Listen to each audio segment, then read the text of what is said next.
Welcome to the Otaku Network podcast. My name is Steve. I'm David. And we're into week 2 of the spring 2026 anime season.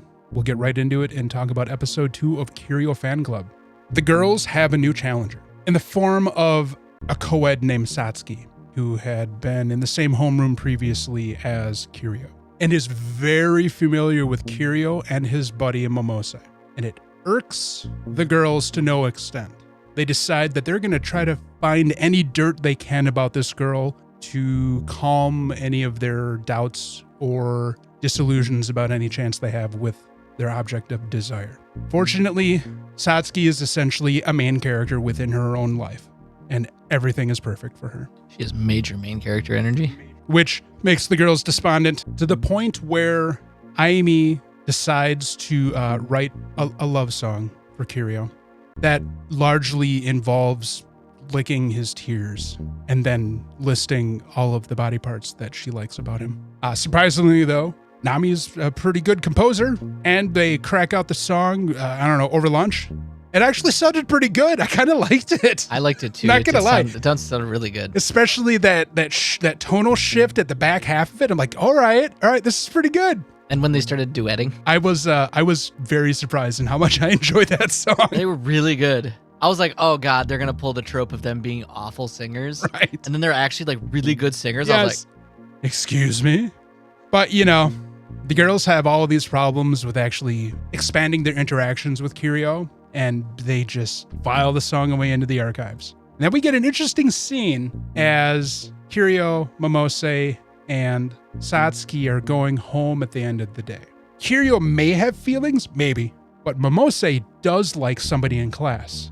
It felt like we were being directed to think that Satsuki knows what the two girls are doing in regards to Kirio, as well as Momose knows, and that Momose may actually like one of the girls. I think we're being steered in that direction. But I really like the idea of Momose liking Kirio.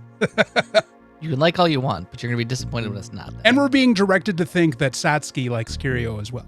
Maybe. Every time she would show up glomming on Kirio, Momose would be like, what about me? And her response is, you're so beautiful, I didn't even realize you were there.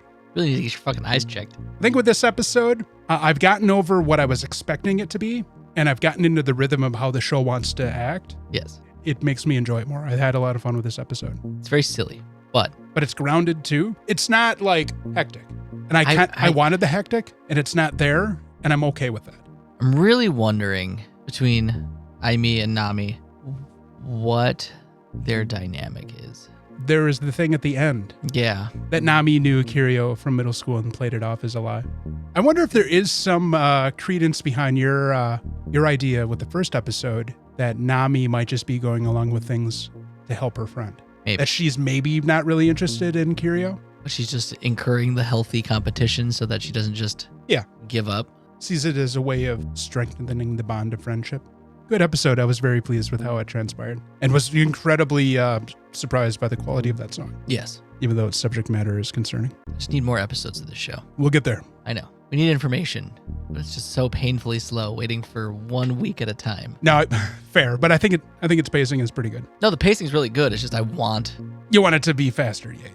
I'm a type of person that binge watches, and when I can't binge watch, I'm like, yeah. Speaking of drugs, let's talk about Rooster Fighter. Mainly because this is a crack dream. This week on Rooster Fighter, we get introduced to the baby chick who has no name. We get basically an episode of just this chick and her discovering Keiji.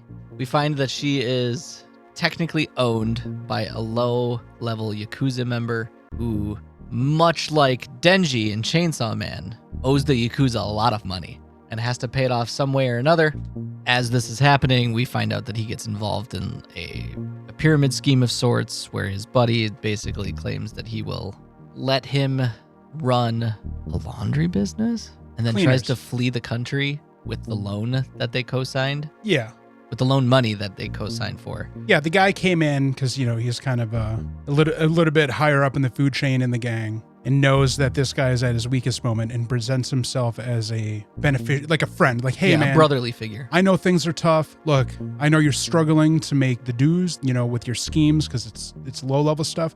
How about I help you with a different thing where you can definitely guarantee some income and we'd be partners, and then he had him sign the loan, and then out, and then loan sharks showed up, are like, yo, brother, we can take your legs. And then it's demon time, as Keiji do, who discovered sea urchin, by the way, and compared it to the nutrition of 100 stink bugs and the umami flavor of 100 earthworms. And while he was waiting outside of a seafood restaurant, drooling on the window, scaring the patrons, the demon starts attacking. Keiji fights him, blows him away, somehow saving the guy. That wasn't very much explained, but... Yeah, because it's the Yakuza guy. Because still he's alive. And the little chick is trying to protect him. So apparently you can redeem a demon. Like a coupon. And they can still be human after being defeated. Although emaciated. At least in this case. Yeah, because likely drew a lot of energy from the main body to do the transformation. This isn't Sakamoto days. So yeah, there was all that. This chick then falls in love with Keiji, who starts following him around. Keiji starts fighting another demon that says slug-a-lug a lot. Keiji blows him up once he figures out that his brain and heart are in his tail. And Keiji gets injured because latent demon chompy chomps tried to eat the chick. Chick nurses him back to health. He's like, all right, don't waste my time, but you can come with me. And then he gets ready to fight a thunder staff wielding chicken, and that's where the episode ends. Enter new flair. Fever dream. Entertaining fever dream, but fever dream. I like the story of the chick's upbringing and its bonding with this stupid but well-meaning low-level Yakuza. 2 separate animes where somebody's obsessed with Ken Takakura. I loved that. This is a more realized episode, I feel. It felt less ridiculous than the first episode. Also, Keiji drooling on the window is reference to every starving protagonist in shonen. That was so good. Because you cut to a scene with a family eating at a restaurant, and all of a sudden they're like, oh my God! He's like pressed up against the window. You expect us to eat here with that thing staring in the window? Looking like a junkie. Oh, it was very amusing. No, I could definitely see like Goku, Luffy. Then he like peels his head away and he's still drooling. He's just like, I gotta go fight a demon instead, I guess. There's a lot of references to a lot of different things going on through all these episodes. Mm-hmm. My basal level watching shonen, I'm catching a lot of them. But if I watched even more, I'm sure I would find a lot more. It's a love letter to shonen. How Zenshu was a love letter to all anime. Yeah. This is a love letter to shonen in a ridiculous, funny way. With a wink and a nod. Yes. No, it's fine. It was fine. This episode I think it really redeemed. I'm glad we're watching it. I don't know if I enjoy it, but I'm not mad that I'm watching it. I'm glad we're watching it. I feel like, this will be kind of one of those go-to, like, hey, do you want to see a satirical but also like very honest to God shonen? Watch Rooster Fighter. We get it. It's 2 episodes in. I'm giving it a lot of credit, but speaking of kings of something, Demons of the Shadow Realm, we pick up right where we left off with the village being destroyed. Yuru and Derek are still speaking with the left and the right. So we have the left, who is feminine, hot-headed, and generally a badass. Love me strong women in anime. Left don't put up with shit. Left do not put up with shit. The pair are awesome. They're probably my favorite characters in this show so far. Okay. I love them. They're fucking hilarious. And then you have the mirror of the left with right, who is not serious, very much a jokester. Benevolent, but also just a shit brick house. Yeah. I always love when characters do that thing where they cross their arms and they just like jump and fly off, and you're just like, I'm here for that. The right goes through the village looking for any survivors, makes every kid he finds pass out. Yeah, because he like makes himself visible to them, and they're like, oh God. Oh God. More trauma. Why? And while that's happening, the left and Yuru end up combating Gabby and her chompy chomps, to which Gabby and Chomper gets their fucking ass kicked. Gabby receives 2 arrows. Left easily overpowers Gabby's demons, and really not much of a fight until Asa shows up. Creates a distraction. And creates a distraction long enough for Right to reveal that Asa is actually Yuru's sister, and we get that Yuru's parents fled with Asa 10 years earlier, took her to the real world, and that it seems Yuru is being held by a maybe malevolent force. We are still not clear on who is malevolent or benevolent besides the pair. They seem to be benevolent, but Boy, howdy, are we left with a lot of questions. Oh, yes. Yuru and the pair and Dara flee down the mountain. They meet up with Daru's partner. They drive off to try to get to the city.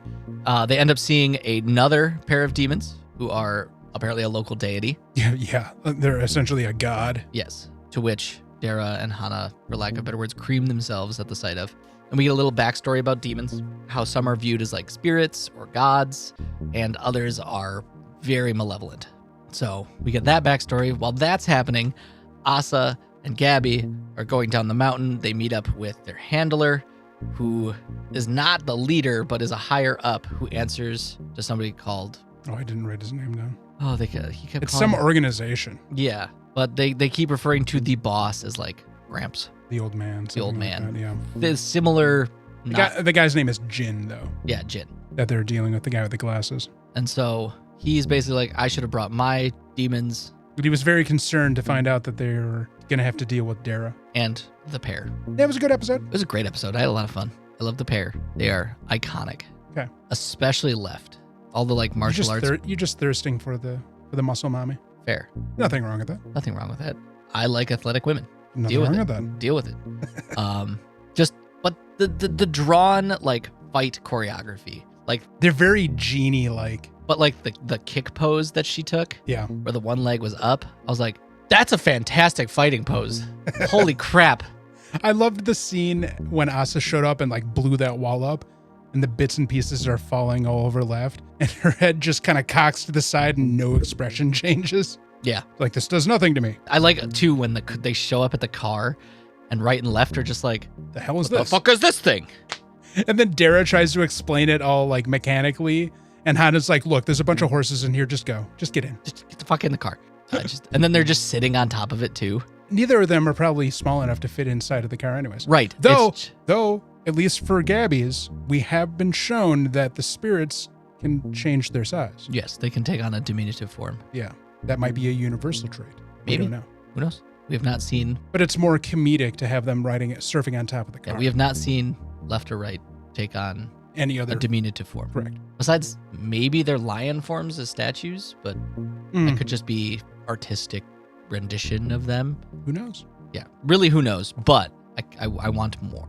The show keeps answering enough questions that you're like, okay. Yeah, but then it gives you a lot more questions. Yes. It keeps Like- you invested. Like, what is this organization? I mean, I, for one, don't trust organization, but I also don't fully trust Village either. Yeah. It's like, why? Which makes me skeptical if we can trust Dara. Yeah, that was also my big thing too, is can we trust Dara? There's a chance that Asa may be being misled. Yes. And then the question of, what are their parents up to? She does seem to be, at heart, Yeah, sensitive. she's concerned for her brother and she Yes. wants what she feels is best for him. But her point of understanding what's best for him may be through being misled. Yes. But she definitely is not heartless because of the timing of when she started to cry about her brother. If it But was If it was in front of him, Mhm. I would argue that it was manipulative and we couldn't necessarily trust those tears. Sure. But because it wasn't in front of him, it was in front of somebody that likely she works with a lot. Yeah. That the feelings are genuine, Yeah, at least from my slight experience of watching sure. shows where there are manipulative characters in it. I keep coming back to the idea of there's got to be a justifiable reason, whether it's good or not, that they unflinchingly slaughtered most of this village's adults, at least. These people that we were presented as being benevolent and good-natured. Mm-hmm. We gotta keep watching. We'll find out as the show goes, unfortunately, is how it be. Yep. We gotta find out. That's the case with all of them. My body is ready for next week though. Well, Jesus except for Christ. Rooster Fighter. We have no idea what Rooster Fighter is going to give to us Yeah, I have no idea by what the the end of end- its run. I have no. Well, the end goal is kill Big Demon. I mean, but yeah, sure, but that's just a MacGuffin, honestly. yes, there's like no MacGuffin in Daemons of the Shadow Realm. No, because we don't understand any intent. All we know is that this organization is going to any means necessary to secure Yuru. It's up to the story to slowly start detailing that to us. And remember, nothing is going to be as it seems if we can follow the example of Full Metal Alchemist. You are Good times ahead. Pikachu. All right, well, thanks for listening. Don't forget to check out the Wednesday episodes of Anime Plus, where we are currently celebrating the 20th anniversary of the anime adaptation of Haruhi Suzumiya. Don't forget to like and subscribe, hit that bell so you get notified when we have new episodes dropping that are outside of our Wednesday, Friday schedule. And we'll check you guys next time.